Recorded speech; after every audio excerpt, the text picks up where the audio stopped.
ආයිබෝන් අද මේ කරන්න තියෙන්නේ අද පාඩම කරන්න කලින් මුලින්ම කලින් සතියේ කරපු ටිකක් තියෙනවා ඒක මතක් කරලා ඉන්න. හරිද? මෙහෙම කිව්වා අර යකඩ කම්බියක් ගන්න කතා කරේ. යකඩ කම්බියක් හැදලා තියෙන්නේ. හරිද? යකඩ කම්බියක් හැදලා තියෙන මම කිව්වා යකඩ පරමාණු වලින් තියෙනවා. යකඩ හරි මොකක් මූල ද්‍රව්‍ය පරමාණු යකඩ කම්බියක් කියලා දෙන යකඩ පරමාණු මේ තව අපි කියමු වෙන මොකක් හරි මූල ද්‍රව්‍යයක එකක් හැදලා තියෙන්නේ ඒ පරමාණු අපි කියමු වෙන මොකක් හරි ලොකු ද්‍රව්‍යයක් හැදලා තියෙන හැම වෙලාවෙම පරමාණු වලින් හරි පරමාණු වලින් ඔය පරමාණුව කියන එකට පරමාණු කියලා නෙමෙයි හොයාගත්තේ මොකක් කියලාද ඇටොමෝස් ඒ කියන්නේ ඇටොමෝස් කියන්නේ ග්‍රීක ජාතික වචනයක්. ඒකේ තේරුම තමයි තවදුරටත් බෙදා වෙන් කළ නොහැකි කියන එක. ඒක සරල කරලා ලියනවා ඇටම් කියලා. ওই ඇටම් එහෙම නැත්නම් ඇටොමෝස් කියන පදේ සිංහලට පරිවර්තනය කරලා දෙන්න තමයි පරමාණු කියලා වචනයක් ආවේ. හරිද? ඒ පරමාණුව කියන වචනේ මුලින්ම හඳුනාගත්තේ කවුද? ජෝන් ඩෝල්ටන් කියන විද්‍යාඥයෙක්. මතක ඇතිනේ. ඊට පස්සේ මම කිව්වා පරමාණුවක් ගත්තහම පරමාණුවක් තියෙන්නේ කොහොමද කියලා ආකෘතියක් ඉදිරිපත් කළා අර්නස්ට් රදර්ෆර්ඩ් කියන විද්‍යාඥයා. Ernest Rutherford. ඒ කියන්නේ පරමාණු කියන්නේ මොකක්ද කියන එක නැත්නම් පරමාණු මෙහෙම එකක් පරමාණු ව්‍යුහය කොහොමද කියන එක හඳුන්වලා දුන්නේ අර්නස්ට් රදර්ෆර්ඩ් කියන එකෙන්. දැන් කිව්වනේ පරමාණුව තමයි මේ මොනවා හරි ලොකු දෙයක් හැදලා තියෙන්නේ කුඩා පරමාණු වලින් කියලා. හැබැයි මේ පරමාණුව කියන එක කොටස් තුනකට බෙදුවා කියලා කිව්වනේ. හරිද? පරමාණුව කියන එක කොටස් තුනකට බෙදුවා. අංක 1 ප්‍රෝටෝන, අංක 2 නියුට්‍රෝන, අංක 3 ඉලෙක්ට්‍රෝන වශයෙන්. ප්‍රෝටෝන නියුට්‍රෝන සහ ඉලෙක්ට්‍රෝන වශයෙන්. ඊට පස්සේ අර්නස්ට් රදර්ෆර්ඩ් කියන එක්කෙනා පරමාණුව කියන්නේ මෙහෙම එකක් කියලා රූපයක් අපිට කියලා දුන්නා. මෙහෙමයි. අර්නස්ට් රදර්ෆර්ඩ් කියන එක්කෙනා පරමාණුව කියන්නේ ගෝලාකාරයි කියලා කිව්වා. පරමාණුව ගෝලාකාරයි කිව්වා. ඒ වගේම එයා කිව්වා පරමාණුව මැද ස්කන්ධය ඒකරාශී වුණ පරමාණුව මැද ස්කන්ධය ඒකරාශී වුණ කුඩා ප්‍රදේශයක් තියෙනවා කියලා කිව්වා. ඒ ප්‍රදේශයට නමකුත් කිව්වා න්‍යෂ්ටිය කියලා. ඊට පස්සේ එයා කිව්වා ඒක වටේ න්‍යෂ්ටිය වටේට තියෙන හිස් අවකාශයක්. හරිද? න්‍යෂ්ටිය වටේ තියෙන හිස් අවකාශයක් කියලා කිව්වා. හරි. ඊළඟට ඒ හිස් අවකාශයේ හරිම කිව්වා. ඊට පස්සේ එයා කිව්වා දැන් පරමාණු තියෙන උපපරමාණු කංශ තුන තියෙනවානේ. ඒ උපපරමාණුකාංශ තුනෙන් දෙකක්ම මේ න්‍යෂ්ටියේ තියෙනවා කියන්නේ. න්‍යෂ්ටිය ඇතුලේ තමයි උපපරමාණුකාංශ තුනේ දෙකක්ම තියෙන්නේ. මොනවද ඒ? කිව්වා ප්‍රෝටෝන සහ මම මේ ප්‍රශ්න අහද්දී වීඩියෝ එක උනත් කමන්නේ ඔයාලා සද්දෙන් උත්තර දෙන්න හරිද? එතකොට ඇත්තටම ඔයාලගේ දැනුම වැඩි දියුණු වෙනවා අනිවාර්යයෙන්. හරි? න්‍යෂ්ටියේ තියෙනවා කිව්ව උපපරමාණුකාංශ දෙකක් මොනවද? ප්‍රෝටෝන සහ නියුට්‍රෝන. ඒ වගේම මේ මොනවාද? හිස් අවකාශයේ තිබ්බනේ. හිස් අවකාශ වටේට චලනය වී තියෙනවා කිව්වා ඉලෙක්ට්‍රෝන කියන උපපරමාණුකාංශු. ඉලෙක්ට්‍රෝන කියන උපපරමාණුකාංශු. හරි. ඒක නිකන් මම කිව්ව කොයි වගේ කියලාද? සාමාන්‍යයෙන් සූර්යයා වටේට ග්‍රහලෝක භ්‍රමණය වෙන්නේ. අන්න ඒ වගේ. මේ සූර්යයා මේ ග්‍රහලෝක. ඒ වගේ තමයි මේ ආකෘති ඉදිරිපත් කරේ පරමාණු. පරමාණුව කියන එක එයා අර්නස්ට් රදර්ෆර්ඩ් කියන පරමාණුව කියන එක ගෝලාකාරයි. ඒකේ මැද ස්කන්ධ ඒකරාශී වුණු කුඩා කොටසක් තියෙනවා කියලා. ඒකේ තියෙනවා කිව්ව ප්‍රෝටෝන සහ නියුට්‍රෝන කියන උපපරමාණු කංශු දෙක. ඒ වගේම වටේට හිස් අවකාශ ගොඩක් තියෙනවා කිව්වා. ඒ හිස් අවකාශවල චලනය වී තියෙනවා කිව්වා ඉලෙක්ට්‍රෝන කියන උපපරමාණුක අංශු. හරිද? ඒක තේරෙනවද? ඊළඟට මේ චාට් එක ඇඳ ගන්න කිව්ව සමහරව ඇඳන් තිබ්බේ නැහැ. හරිද? සමහරව ඇඳලා තිබ්බේ නැහැ. ඇඳලා නැති අය දැන් හරි ඇඳගන්න. මම ඒ කිව්ව තැන අර සටහන් කියලා තියෙන්නේ මුලින්ම මොන පිටුවේ සටහන් කියලා තියෙන්නේ. එතනින් ඇඳගන්න දැම්ම හරි කමන්නේ නැහැ. ඉක්මනට ඇඳගන්න. ඊළඟට මම මේ මෙතනින් තමයි පාඩමට පිවිසෙන්න ආවේ. මෙතනින් පාඩමට පිවිසෙන්න කියන්නේ මෙහෙමයි. දැන් අපිට මූලද්‍රව්‍ය සමහරක හරිද? මූලද්‍රව්‍ය සමහරක් වෙනවා. සමහරක් මූලද්‍රව්‍ය වල ප්‍රෝටෝන ගාන කීයද? නියුට්‍රෝන ගාන කීයද? ඒ වගේම ඉලෙක්ට්‍රෝන ගාන කීයද කියලා අපි දැනගන්න ඕනේ. හරිද? ඒ කියන්නේ ඔයාලට පොතේ දීලා තියෙනවා මූලද්‍රව්‍ය 6ක් එකම දැනගන්න. හරිද? මූලද්‍රව්‍ය 6ක ප්‍රෝටෝන කීයක් තියෙනවද? නියුට්‍රෝන කීයක් තියෙනවද? ඉලෙක්ට්‍රෝන කීයක් තියෙනවද කියලා දැනගන්න ඕනේ. තේරුණා නේද? හරි. මේත් එක්කම මට තව කියන්න දෙයක් තියෙනවා. ඒකත් මම කියලා ඉන්නවා. හරි. සාමාන්‍යයෙන් දැන් න්‍යෂ්ටියේ තියෙනවනේ ප්‍රෝටෝන සහ නියුට්‍රෝන කියන උපපරමාණු කංශ දෙකම. හරි.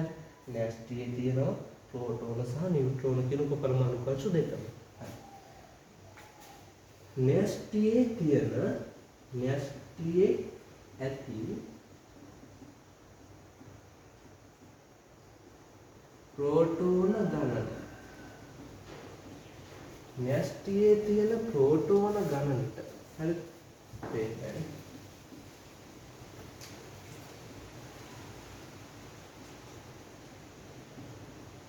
න්‍යෂ්ටියේ ඇති ප්‍රෝටෝන ගණන. න්‍යෂ්ටියේ තියෙන ප්‍රෝටෝන ගණනට වෙනම නමක් කියනවා පරමාණුක ක්‍රමාංකය කියලා. තේරුණාද? න්‍යෂ්ටියේ තියෙන ප්‍රෝටෝන ගණනට කියනවා පරමාණුක ක්‍රමාංකය කියලා. තේරුණාද? න්‍යෂ්ටියේ තියෙන ප්‍රෝටෝන සහ නියුට්‍රෝන න්‍යෂ්ටියේ තියෙන ප්‍රෝටෝන ගණන එකතුවට විතරක් අපි කියනවා පරමාණුක ක්‍රමාංකය කියලා. මේක මතක තියාගන්න. පරමාණු ක්‍රමාංකය කියලා ඇහුවොත් පරමාණු ක්‍රමාංකය කියන්නේ මොකක්ද කියලා ඇහුවොත් අපි දැනගන්න ඕනේ පරමාණු ක්‍රමාංකය කියන්නේ පරමාණුවක නැත්නම් මූලද්‍රව්‍ය පරමාණුවක. දැන් මූලද්‍රව්‍යවල පරමාණු තියෙන්නේ. හරිද? මූලද්‍රව්‍ය පරමාණුවක න්‍යෂ්ටියේ පවතින ප්‍රෝටෝන ගණනයේ එකතුව පරමාණු ක්‍රමාංකය ලෙස හඳුන්වනවා. තේරුණාද? ඊළඟ වචනේ. දැන් න්‍යෂ්ටියේ තියෙන ප්‍රෝටෝන ගණනට අපි කියනවා පරමාණු ක්‍රමාංකය කියලා. හරි? න්‍යෂ්ටියේ තියෙන ප්‍රෝටෝන ගණනය සහ නියුට්‍රෝන ගණන එකතුවට. හරි? න්‍යෂ්ටියේ තියෙන ප්‍රෝටෝන ගණනය සහ නියුට්‍රෝන ගණන එකතුවට අපි කියනවා ස්කන්ධ ක්‍රමාංකය කියලා. තේරුණාද? න්‍යෂ්ටියේ තියෙන ප්‍රෝටෝන ගණනය නියුට්‍රෝන ගණන එකතුවට අපි කියනවා ස්කන්ධ ක්‍රමාංකය කියලා. මොකද කියන්නේ? න්‍යෂ්ටියේ ඇති ප්‍රෝටෝන ධන නියුට්‍රෝන ඔය එකතුවට අපි කියනවා ස්කන්ධ ක්‍රමාංකය කියලා. හරිද?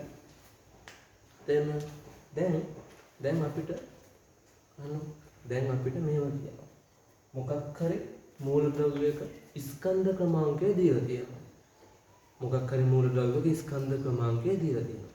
ඒ වගේම ඒ මූලද්‍රව්‍ය පරමාණු ක්‍රමාංකයක් දීලා තියෙනවා. අපෙන් අහනවා ඒ පරමාණුවේ නියුට්‍රෝන ගණන හොයන්න කියලා. තේරුණාද?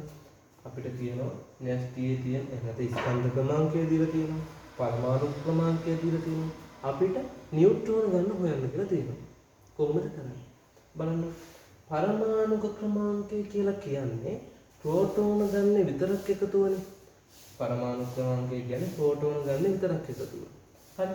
ස්කන්ධ ක්‍රමාංකය කියන්නේ මේ දෙකේම එකතුව නේද? තේරුණා නේද? එහෙනම් ඔයාලා හිතන්න ස්කන්ධ ක්‍රමාංකයෙන් පරමාණුක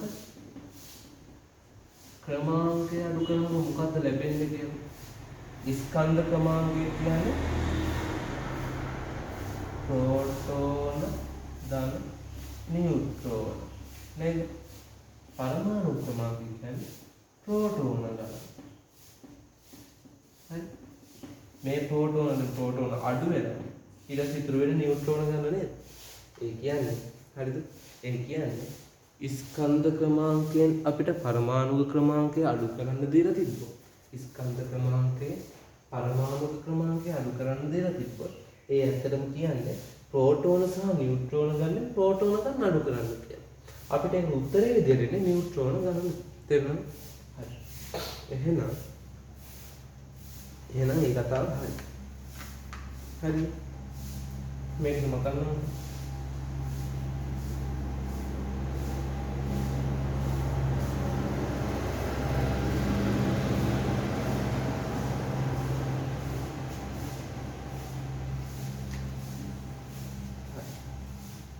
හරි. දැන් මම අර කතාවයි කියන්නේ. මොකද්ද? ස්කන්ධ ක්‍රමාංකය අඩු කිරීම පරමාණුක ක්‍රමාංකය සමාන නියුට්‍රෝන ගණන. ඕක අපි මතක තියාගන්න ඕනේ මේක ඔයාලට ගණන් හදන්න. ඒද නැත්නම් කියන්න බෑ. ඒත් ඔයාලා මතක තියාගන්න එක හොඳයි. කොහොමද අපි මේ එයිම් කරන්නේ? උස්සාමාන්‍ය පෙළ විභාගයට, සාමාන්‍ය පෙළ විභාගයට ඕනම දෙයක් තමයි මේ පාඩමක් නෑ මේ සම්මිශ්‍රණෙත් එහෙම. හරි. හරි. ඊළඟට අපි දැනගන්න ඕනේ තව දෙයක් තියෙනවා. දැන් පරමාණු ක්‍රමාංකය, ස්කන්ධ ක්‍රමාංකය මතක වෙන මොනවද කියලා?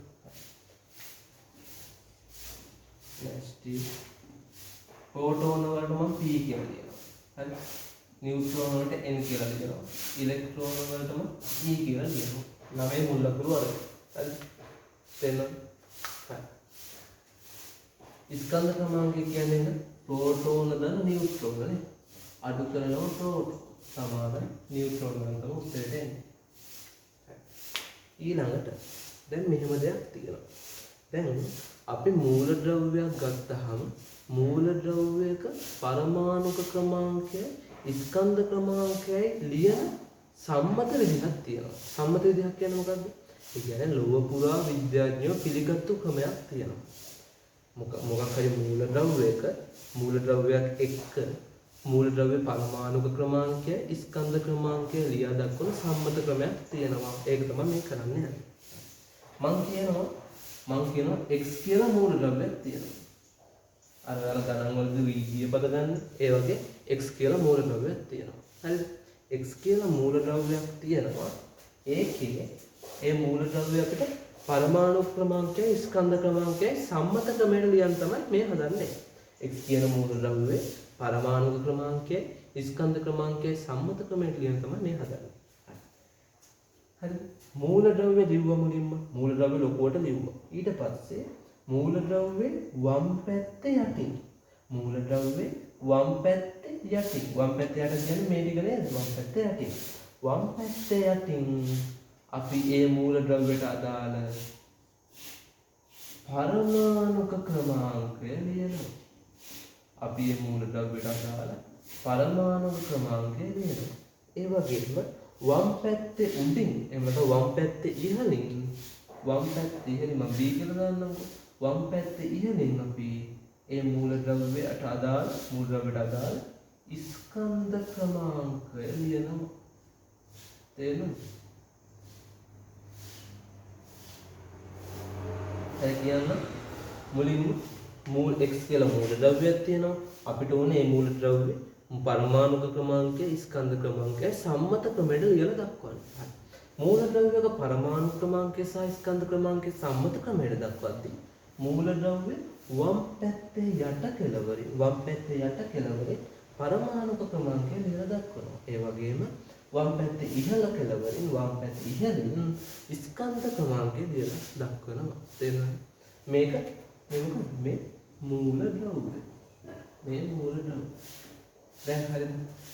දැන් අපි දන්නවා මූලද්‍රව්‍යයක පරමාණු ක්‍රමාංකය සහ ස්කන්ධ ක්‍රමාංකය ලියන්නේ කොහොමද කියලා. හරි. ඔය ටික තමයි මූලද්‍රව්‍යයක් ගැන කතා කරන් තියෙන කොටසක නිමාවක් තමයි. හරි. දැන් මම කියන්නම් මෙහෙම. කාබන් කියන මූලද්‍රව්‍යයේ මේ කාබන් මූලද්‍රව්‍ය ඒකේ දීලා දෙනවා ප්‍රෝටෝන ගණන 6යි. හරිද? ඒ වගේම නියුට්‍රෝන ගණන 6යි. ප්‍රෝටෝන ගණනත් 6යි. නියුට්‍රෝන ගණනත් 6යි. මට එහෙනම් මේක කියන්න මේ සංයෝගයේ පරමාණු ක්‍රමාංකය කීයද? ඔයාලා කියන්න. පරමාණු ක්‍රමාංකය කීයද? පරමාණු ක්‍රමාංකය කියලා කියන්නේ න්‍යෂ්ටියේ තියෙන ප්‍රෝටෝන ගාන විතරක් එකතු වෙන. එහෙනම් මේ න්‍යෂ්ටියේ කාබන් කියන එකේ න්‍යෂ්ටියේ ප්‍රෝටෝන 6ක් තියෙනවා කියලා දෙලා තියෙනවා. එහෙනම් මේක පරමාණු ක්‍රමාංකය 6යි. නේද? පරමාණු ක්‍රමාංකය 6යි. දැන් මට කියන්න ස්කන්ධ ක්‍රමාංකය කීයද කියලා? ස්කන්ධ ක්‍රමාංකය. ස්කන්ධ ක්‍රමාංකය කීයද? ස්කන්ධ ක්‍රමාංකය කියන්නේ මොකද්ද? ස්කන්ධ ක්‍රමාංකය කියන්නේ න්‍යෂ්ටියේ තියෙන ප්‍රෝටෝන ගණනය සහ නියුට්‍රෝන ගණනය එකතු. න්‍යෂ්ටියේ තියෙන ප්‍රෝටෝන ගණනය සහ නියුට්‍රෝන ගණනය එකතු තමයි ස්කන්ධ ක්‍රමාංකය කියන්නේ. එහෙනම් ප්‍රෝටෝන 6, නියුට්‍රෝන 6. එන ස්කන්ධ ක්‍රමාංකය 6 6 12 නේද? ඒ ස්කන්ධ ක්‍රමාංකය වෙන්නේ 12. එහෙනම් අපිට ඒක සම්මත ක්‍රමයෙන් ලියන්න කියනවා. සම්මත ක්‍රමය මුලින්ම ලොකුවට දානවා මූල ද්‍රව්‍ය. මොකද මූල ද්‍රව්‍ය? කාබන්. මතකයිනේ කාබන් කියන එක නාමකරණය කරේ කැපිටල් C අකුරෙන්. නේද? කාබන්. හරි. ඊට පස්සේ ඒකේ පරමාණු ක්‍රමාංකය කොහෙන්ද දාන්නේ? වම් පැත්තේ යට කෙළවරේ. වම් පැත්තේ යට කෙළවරේ 6ක් දාන්න ඕනේ. එහෙනම් මේ 6යි. ඊට පස්සේ ස්කන්ධ ක්‍රමාංකය දාන්නේ වම් පැත්තේ උඩ කෙළවරේ. එහෙනම් ස්කන්ධ ක්‍රමාංකය 12යි. මෙහෙම නේද? මේක තමයි කාබන් කියන මූල ද්‍රව්‍ය සම්මත නිරූපණය. මේක තමයි කාබන් කියන මූල ද්‍රව්‍ය සම්මත නිරූපණය. තේරුණානේ? හරි? හරි. ඒ ටික හරියට හරි. ඔය ටික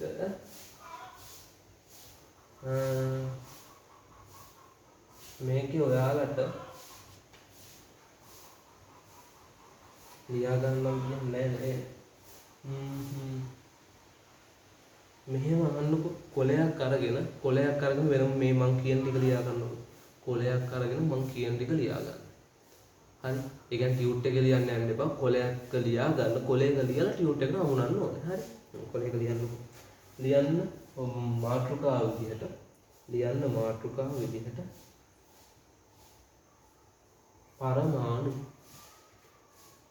පරමාණු මාතෘකාව විදිහට පරමාණු කියලා. හරි. ලියන්න තරුවක් දාලා පරමාණුව යන නම ලොවට හඳුන්වා දුන්නේ පරමාණුව යන නම ලොවට හඳුන්වා දුන්නේ ජෝන් ඩෝල්ටන් නම් විද්‍යාඥයා විසිනි. පරමාණුව යන නම ලොවට හඳුන්වා දුන්නේ ජෝන් ඩෝල්ටන් නම් විද්‍යාඥයා විසිනි. මම මේ කියන එක වේගයෙන් වැඩි නම් ඔයාලා පෝස් කර බලන්න පුළුවන්. එහෙනම් මම ටිකක් වේගෙන් කියනවා. හරිද?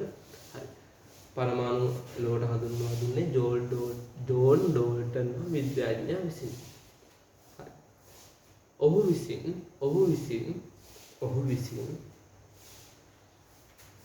පරමාණුව හඳුන්වා ඇත්තේ පරමාණු හඳුන්වා ඇත්තේ ඇටොමෝස් හෝ කියලා ලියන්න ඇටොමෝස්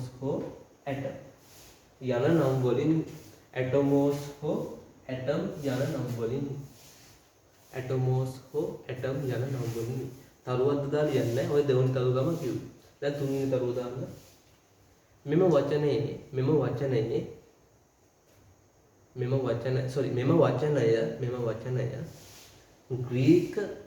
ග්‍රීක භාෂාවේ වචනයක් වන අතර මෙම වචනය ග්‍රීක භාෂාවේ වචනයක් වන අතර එහි අර්ථය වන්නේ මෙම වචනය ග්‍රීක භාෂාවේ වචනයක් වන අතර එහි අර්ථය වන්නේ තවදුරටත් බෙදා වෙන් කළ නොහැකි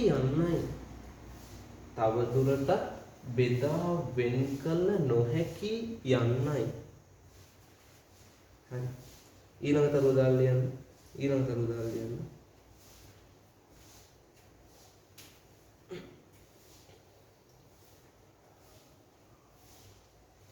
පරමාණුව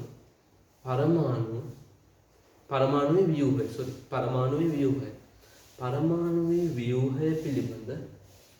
පරමාණුවේ ව්‍යුහය පිළිබඳ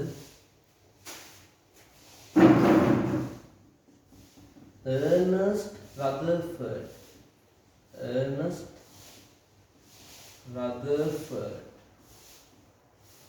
නම් විද්‍යාඥයා විසින් පරමාණුවේ ව්‍යුහය පිළිබඳ Ernest Rutherford නම් විද්‍යාඥයා විසින් අදහස් කිහිපයක් ඉදිරිපත් කළේය.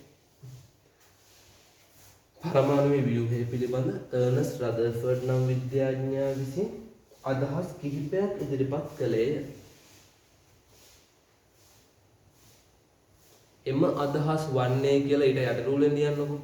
එම අදහස් වන්නේ කියලා යටරූලෙන් ලියලා කමාවක් දාන්න. ඊට පස්සේ යටරූලෙන් අංක 1 දාලා ලියන්න.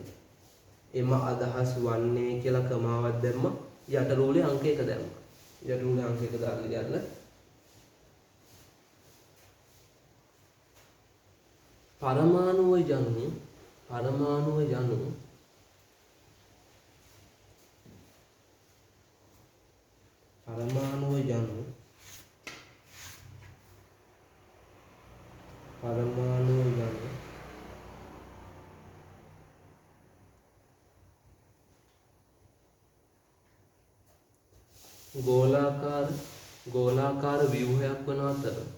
පරමාණුව යනු ගෝලාකාර ව්‍යුහයක් වන අතර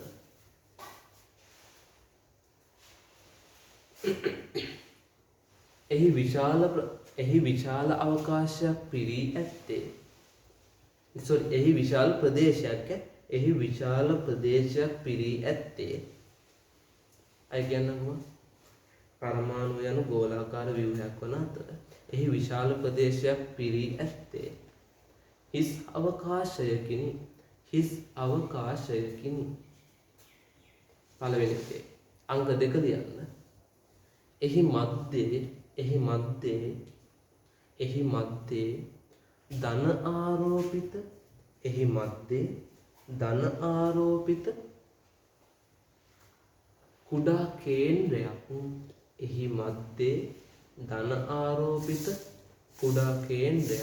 එහි මැද්දේ ධන ආරෝපිත කුඩා කේන්ද්‍රයක්.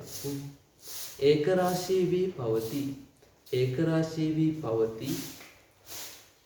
එහි මැද්දේ කුඩා ධනාරෝපිත කේන්ද්‍රය ඒකරාශී වී පවතී.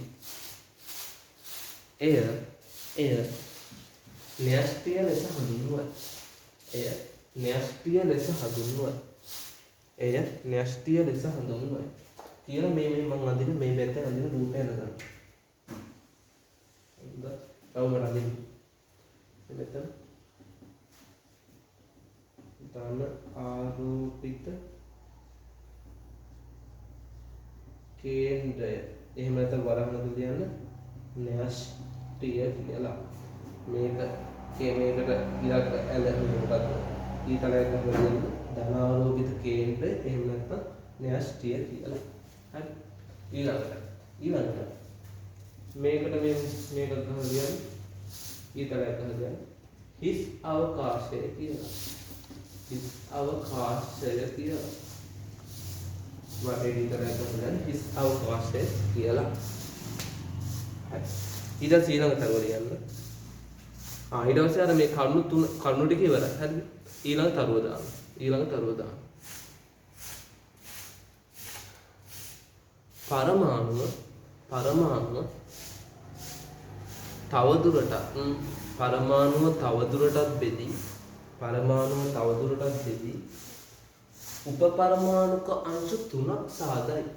පරමාණුව තවදුරටත් බෙදී උපපරමාණුක අංශු 3ක් සාදයි. ඒවා නම් කියලා පල්ලෙහාට ලියන්න. ඒවා නම් අංක 1 ප්‍රෝටෝන. වරහද සිම්පල් P කියලා ලියන්න. අංක 2 නියුට්‍රෝන. වරහනක සිම්පල් N ලියන්න. 3 ඉලෙක්ට්‍රෝන. වරහනක සිම්පල් E ලියන්න. හරි. ප්‍රෝටෝන නියුට්‍රෝන ඉලෙක්ට්‍රෝන.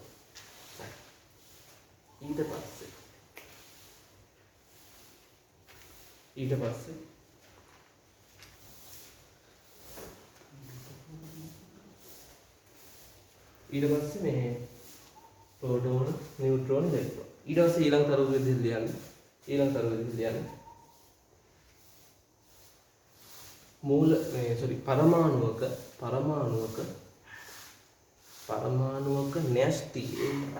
පරමාණුවක න්‍යෂ්ටියේ ප්‍රෝටෝන සහ නියුට්‍රෝන යන උපපරමාණුක අංශුද පරමාණුවක න්‍යෂ්ටියේ ප්‍රෝටෝන සහ නියුට්‍රෝන යන උපපරමාණුක අංශුද හිස්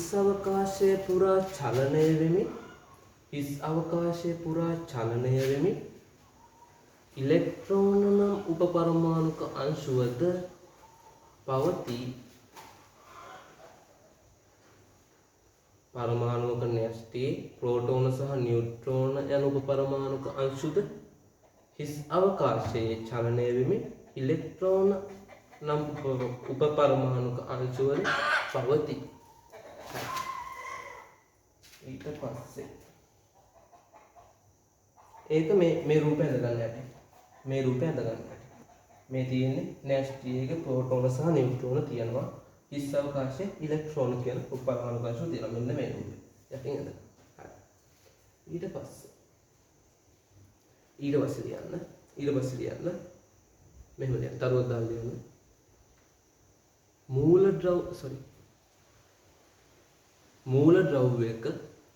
මූල ද්‍රව්‍යයක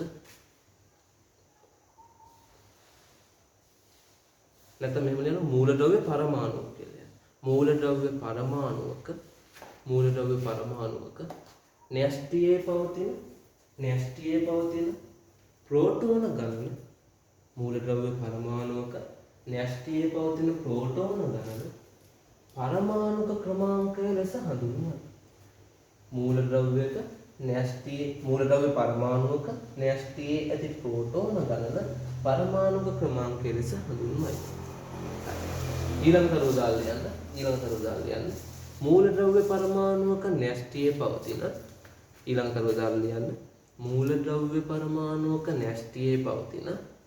ප්‍රෝටෝන සහ නියුට්‍රෝන සංඛ්‍යාවල එකතුව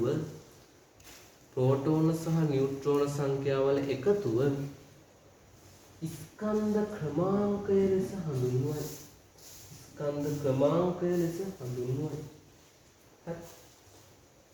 මේක ලියාගත්තොත් කමක් නැහැ. ලියාගන්න. ඊට පස්සේ ඊළඟ තරුව දාලා ලියන්න. මූලද්‍රව්‍ය පරමාණුවක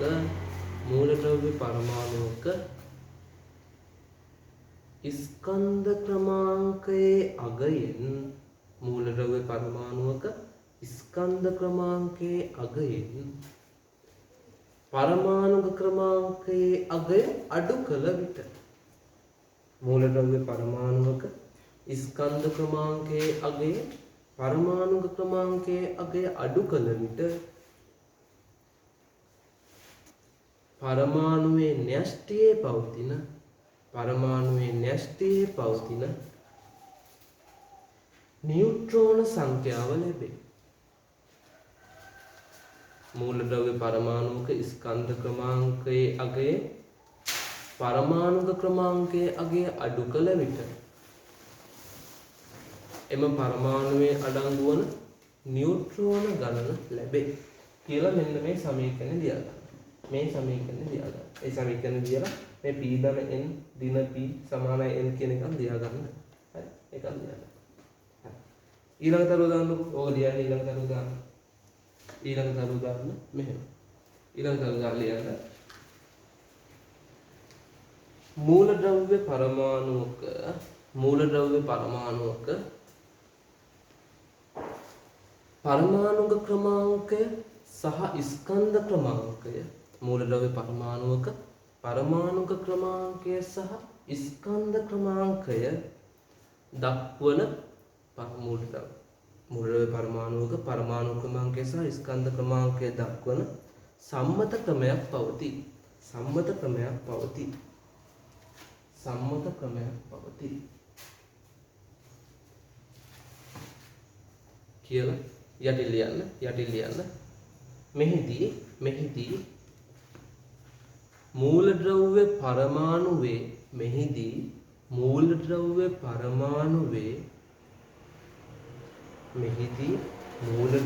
පරමාණුවේ මූලද්‍රව්‍ය පරමාණුවේ සංකේතය ලියා මෙහිදී මූලද්‍රව්‍ය පරමාණුවේ සංකේතය ලියා වම්පස පහළ කෙළවරින් පරමාණුක ක්‍රමාංකයද මූලද්‍රව්‍ය පරමාණුවේ සම්මත සංකේතය ලියා වම්පස පහළ කෙළවරින් පරමාණුක ක්‍රමාංකයද වම්පස ඉහළ කෙළවරින් ස්කන්ධ ක්‍රමාංකයද යොදනු ලැබේ. වම්පස ඉහළ කෙළවරින් ස්කන්ධ ක්‍රමාංකයද යොදනු ලැබේ කියලා මෙන්න මේ මම කොටු කරපු එක දැන් කොටු කරපු එක ලියලා දාගන්න. මේක මූලද්‍රව්‍ය, මේක පරමාණු ක්‍රමාංකය, මේක ස්කන්ධ ක්‍රමාංකය. හරි? තේරුණාද? හරි. ඊළඟට උදාහරණ කියලා ලියන්න. උදාහරණ අංක 1 උදාහරණ 1 කියලා ලියන්න. කාබන් පරමාණුවේ